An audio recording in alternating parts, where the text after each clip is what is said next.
একটা দোয়া কিভাবে এত সুন্দর হতে পারে। একদিন রাসূলুল্লাহ সাল্লাল্লাহু আলাইহি সাল্লাম হযরত মুআজ রাদিয়াল্লাহু তাআলা আনহু এর হাত ধরে বললেন, হে মুআজ, আল্লাহর কসম আমি তোমাকে ভালোবাসি। কখনোই ফরজ নামাজের শেষে এই দোয়াটি পাঠ করতে ভুলবে না।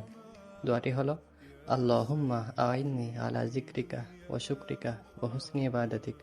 অর্থাৎ, হে আল্লাহ, আপনি আমাকে সাহায্য করুন আপনার স্মরণ করার জন্য, আপনার কৃতজ্ঞতা প্রকাশ করার জন্য এবং সুন্দরভাবে আপনার ইবাদত করার জন্য।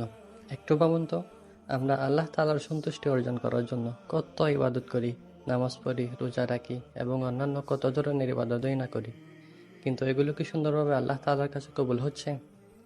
আর এই দোয়াটির মাধ্যমে আমরা স্বয়ং আল্লাহ তাআলার কাছে তারই সাহায্য চাচ্ছি, যাতে আমরা সুন্দরভাবে তার ইবাদত করতে পারি। আর এই দোয়াটি কে শিখিয়ে দিয়েছিলেন? স্বয়ং রাসূলুল্লাহ সাল্লাল্লাহু আলাইহি সাল্লাম।